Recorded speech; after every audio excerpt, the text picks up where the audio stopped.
Hello, welcome to Jade Kind Gaming. My name is Adam, and today I will be unboxing the board game La Fleur, Rococo Gardens by Dukes Somnium. Dukes Somnium.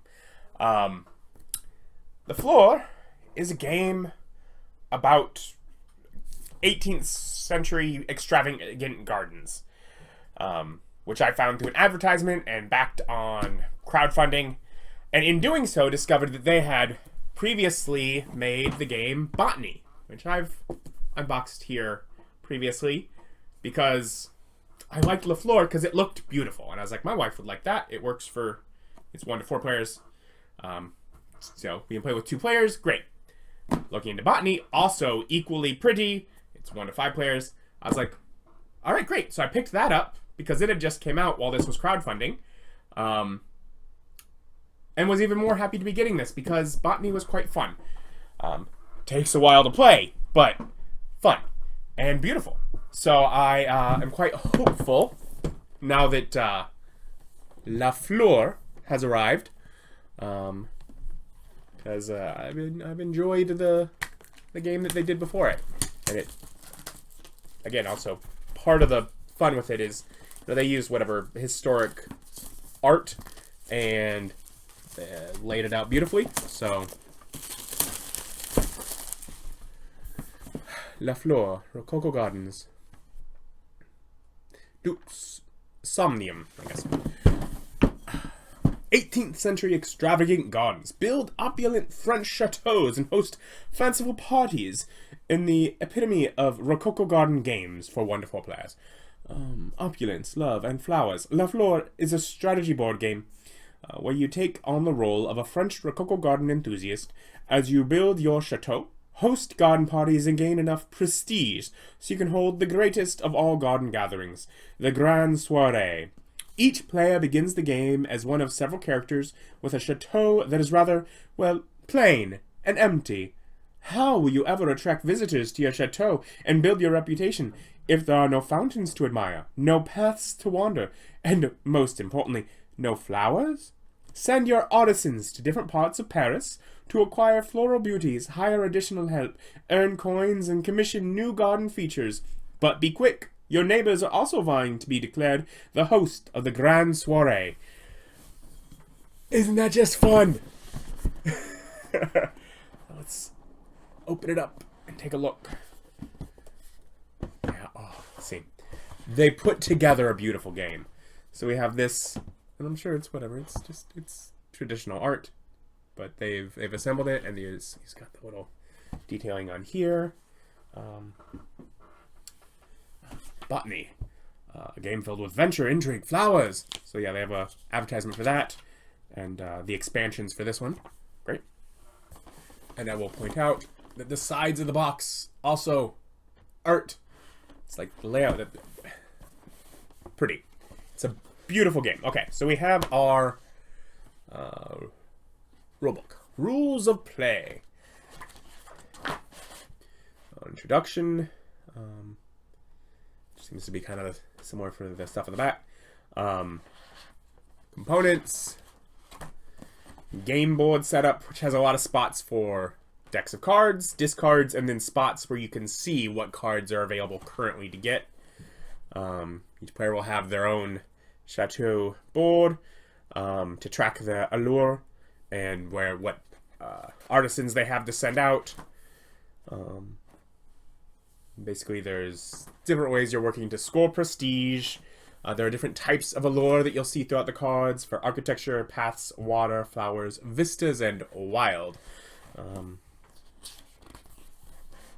Yeah, basically, start the round refilling the spots on the board, and then players take turns, it looks like, sending out their artisans. Almost a Lords of Waterdeep kind of feel of you put a person in a different space to do a different activity.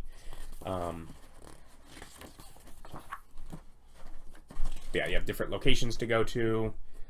Flower market, get garden feature, purchase a garden feature,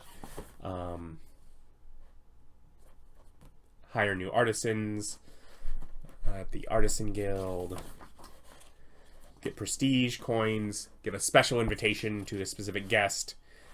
You can romance a guest, make them your companion, which will then make it where they are at all of your parties, with whatever benefit they have. And at the end of each round is a garden party. Then, when you've finished that garden party and had its stuff, you check if any player has 12 or more prestige. And if so, there's one more round, the Grand Soiree. If not, you play another round, and then we'll check again at the end. So the number of rounds that you play through vary, depending on how quickly people are gaining prestige, is how quickly it goes through till you end the game. And then there's solo mode rules as well. That prestige-based ending of the game is the same kind of thing Botany did, which did leave that game saying it took 45 to 90 minutes, when it actually took like 2 to 3 hours. So this says it takes 40 to 70 minutes. I'm gonna go ahead and take that with a grain of salt. But again, the other game was fun. So we have our different coins: gold, silver, copper coins, which are of course labeled as 1, 3, and 5, so you know what their value is. We have our game board, and let's start with that. So, you will. Yes. And as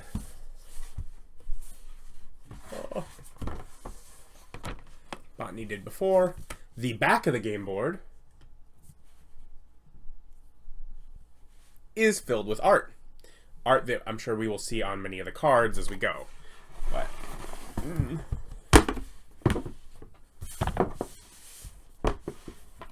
front of the game board is the spot where you will send things. You have your spot for artisans and your artisan discard. Because you can go to the Artisans Guild to hire a new artisan, 8 coins, or to rehire and replace one of your artisans for 4 coins. It says right there. We have our prestige. You can go here just to earn prestige directly, and it looks like at different points you get an extra visitor at 4, 8, and 12. Prestige does go up to 32. 12 is when you trigger Grand Soiree. So, not sure what happens beyond that. But there are events here. So an event and an event discard. We have on this side, we have a spot for our deck of visitors, a visitor discard, and 6 visitors that you can send a special invitation to. This is keep track of the prestige. Here's the spot for gain +1 prestige. Limit 1 per player per round. So you can't just send your artisans to get prestige there.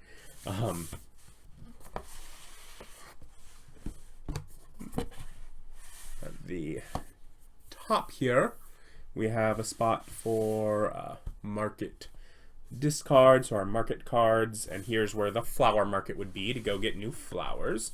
There's a spot where you can go to get coins, +2 coins.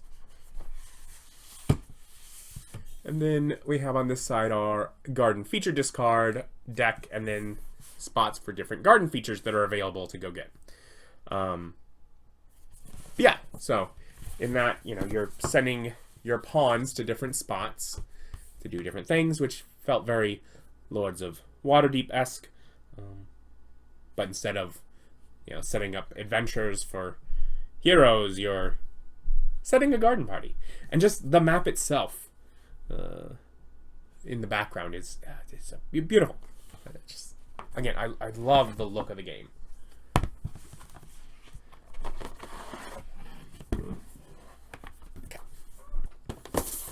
And then we will zoom back in here to look at things. We have our Chateau boards. Of course, let's look at the options here of storage. They did this in Botany too. It's great for storing things. We have our Chateau boards that keep track of your allure, which I believe is how you're attracting people. And it looks like at 5 you can romance a companion, and then you have spots for 4 artisans and to put the pawns for those artisans. The back of these is art as well, but we have different looking chateaus. Oh, that's beautiful. Maybe that one. I don't know. It's like, which one am I gonna want to play as? But yeah, they have different art for different chateaus. I think gut instinct says this one. I like this one. And oh, the fun fantasy of the game as I sit there and decide, oh, what chateau do I want? Choices. We have here are character cards.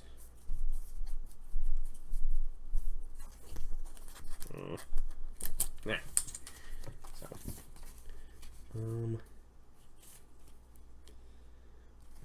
there on the back, but different cards, which each are, of course, going to have features. At the end of a round, gain +1 flower card for every 3 architecture allure type at your chateau. At the end of a round, gain +1 coin for every 3 path allure type at your chateau.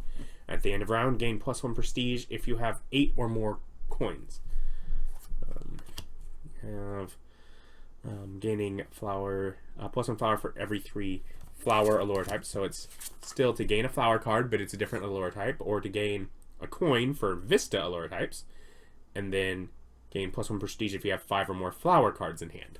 So it's a way to gain, guessing all of them. Yeah, it looks like a way to gain an extra flower card, and a way to gain an extra coin, and a way to gain extra prestige, but it's based on different things, based on having water allure, path allure, and having 4 artisans. Gaining it, the card for Vista allure, the coin for architecture allure, or the prestige for 5 or more garden features. This one has the same 8 or more coins for that, but it's, instead it's now for path and Vista allure here. Again, just different types of allure, the way you're alluring people to gain different things, or yeah, we have our different characters each, Anton, Ashri, Jean-Pierre. Yeah, so characters. And then we have this clear tray that held our chateaus, characters, and then the game board all above it. And below that, we have spots for all this. So one of the first things is this is the exact same little tray that they had in. They just have art below, like, indented here. But it will hold the coins that were at the start that I have to punch out. There's a spot for those. But yeah, there's spots for the what are these? Visitor cards, for looks like garden feature cards, flower cards, more flower cards, although I think there's going to be other cards in there. Another spot for cards here of one of the archetypes. And then these, I'm sure, are designed to hold all of this once you take it out. So just a wonderful spot to keep the board organized. And we'll start by opening up this here. Several Ziploc bags, so if you wanted to store stuff that way. But it would appear that we have 4 sets, different design, and then this here.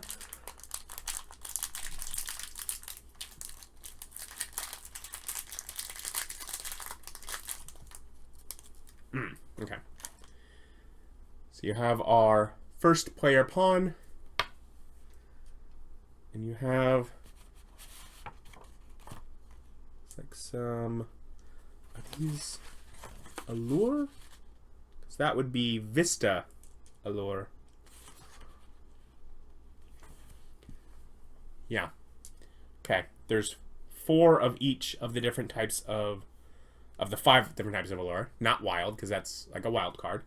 And so that would be, I'm sure, how you keep track of where each type of allure is on your Chateau board, so that you'd have 1 of each type moving along here. Okay. And then these other bags are going to have, that looks like path allure. So there should be 4 of those for the 4 players. And then there is your, what do we call this? Prestige token in the same color as your pawns for artisans, so that you can keep track of your 4 artisans that you can have in your chateau, and then where your prestige is.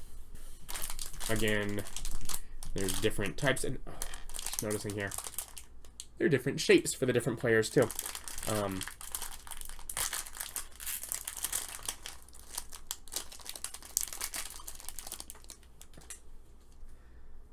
You're going to have, again, a thing for prestige that matches the same color as your artisans. You'll have all of those. And then this one is water allure, as you keep track of that. Another one to go with architecture allure.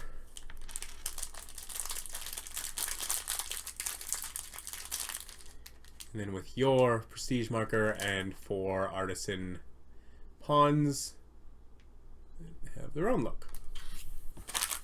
And finally, in the color of the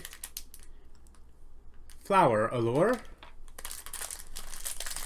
we have another prestige tracker and more of their pawns for artisans. And these are all like wooden tokens. So, very nice. And then moving on to cards. Of course, have this band, so a nice, easy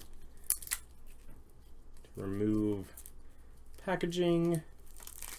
I do always appreciate. We have, what is this? Visitor cards. Is that all of them? Nope. It switches over partway through. So we'll start here with our visitor cards, which has visitors that are looking for certain types of allure, a name, and a benefit. So, and then ones that don't have a certain type of allure have a different thing, like visits the player with the least prestige.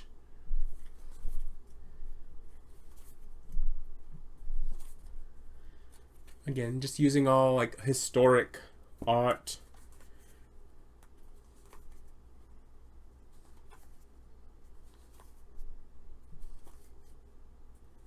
And each with their own little benefits, like +2 prestige on a lot of these.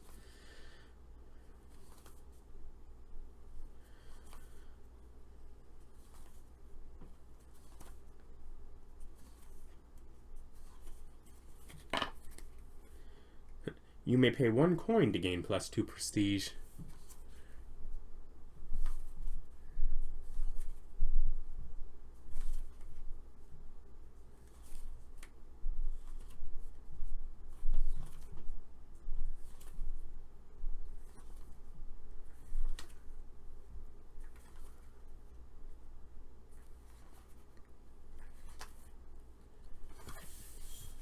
And we have some of the garden feature cards, which have a cost that you would have to pay. So you'd have to have flowers worth certain, what was that, water and vista allure. And for doing that, you have benefits. So you get the shelled temples, temples de, ooh, not gonna pronounce that, but read it. Then game end feature, +2 prestige if your companion likes water feature. You have various features. Goose foot. when visited features. Visitors require one fewer of that type of allure to romance. You may swap one of your artisan cards with one of target opponent's artisan cards when you acquire this feature. Ooh. Again, it's just, I mean, it's all like historic art stuff, but it's so pretty.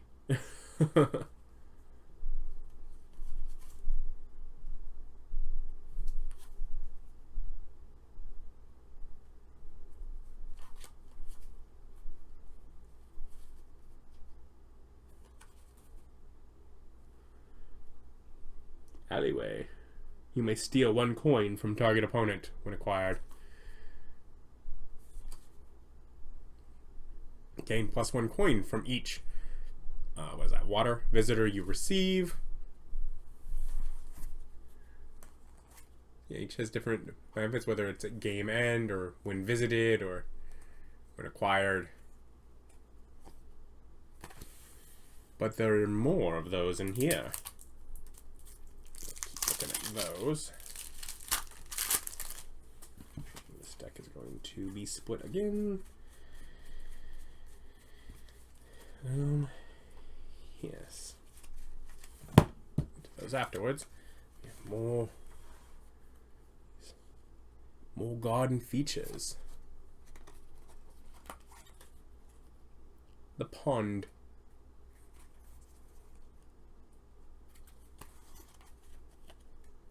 Bridge.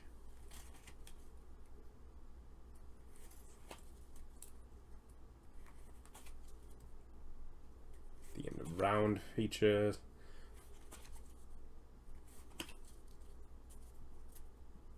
You know, if you have 4 or more of or that type of prestige, gain or that type of allure, gain 2 prestige.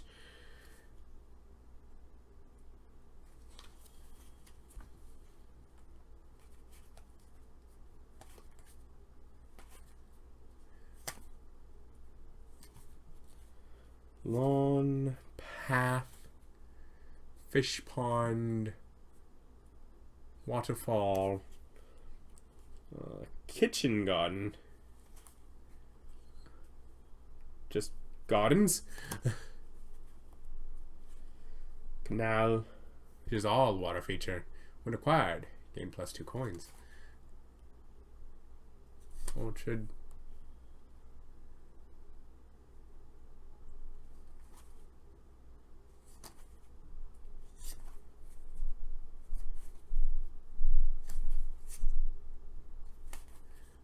So lots of garden features to enhance your garden with, and of course, cards that I comprehend the least about are event cards. We have very plain back on those. A game of horse and rider. All artisan abilities cannot be activated this round. Opera performance. The prestige location grants +1 prestige this round. So I'm gathering that these are, like, for a new round, you're going to have one of these 30 event cards, and that's just how this round is different than others. So, Pastoral Gathering, Venetian Festivals reveal +2 additional visitors this round. Fireworks. During this round, players must place an artisan on the special invitation location in order to receive any visitors at the end of the round.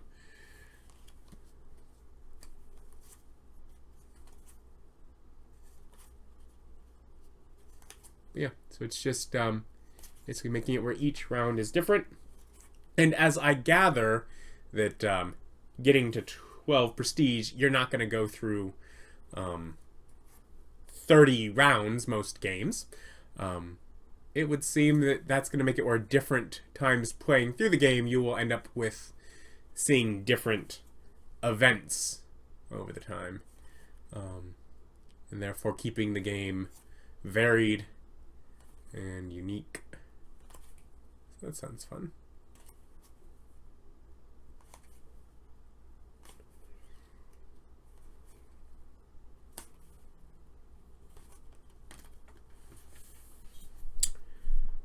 getting onto the smaller cards.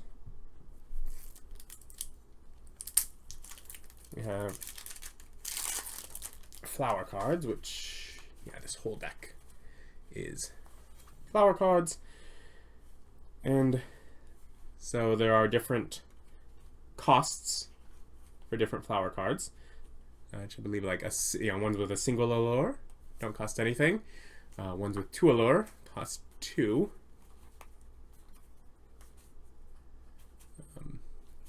I think there was some that cost 1. I forget what the special thing with that was, but I think it might have been like you could get a face down one for 1. I think one of the things it said. But yeah, so you have different flowers, and of course they have like Lily of the Valley Tree, and then has what types of allure it's affording you, so you could then use that to buy garden features.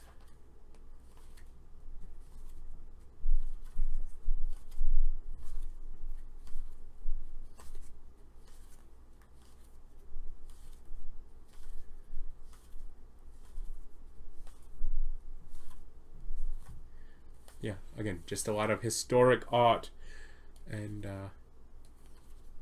botany was all sorts of plants. This is a lot of flowers and flower arrangements. Yeah, so, okay, and there were some... it's the wild. So, ones that provide a wild allure cost 1.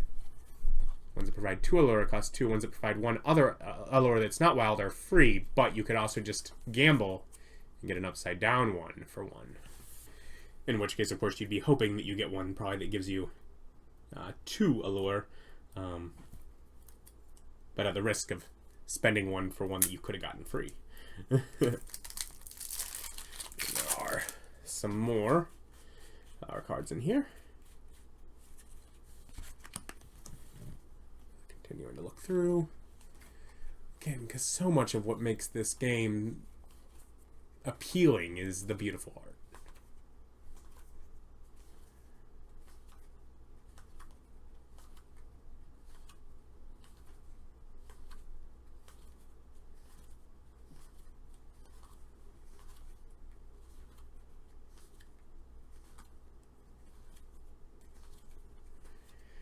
There's a lot of flowers.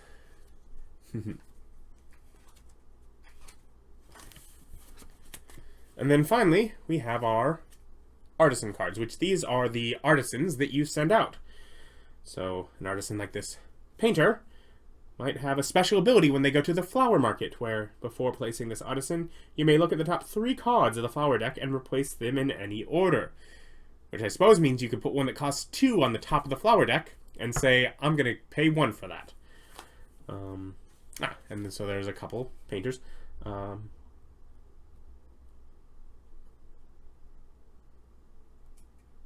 Okay, here's another painter, only this one has special invitation power.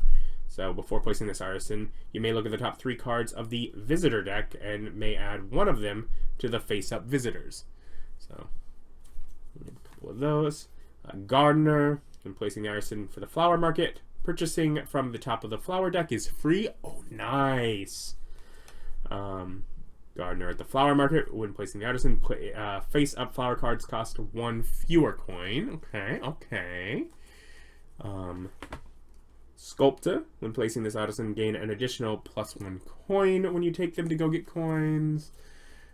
Sculptor at special invitation, when you place it, you may discard 1 face-up visitor card and draw 1 new visitor card. So you can, shuffle through the visitors. If there's someone that's going to visit a garden other than yours, you can say they're going away. I'm going to have someone different come along.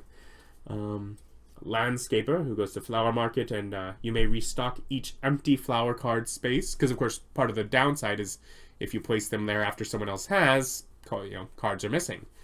You have a landscaper who goes to the flower market, and you may choose to purchase from the top of the flower discard pile. Okay.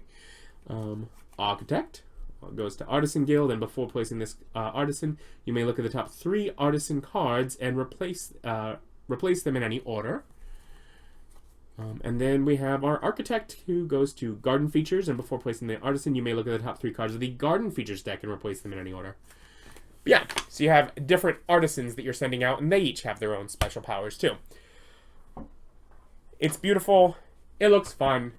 It's well organized as far as like how I'm storing it, which does matter to me.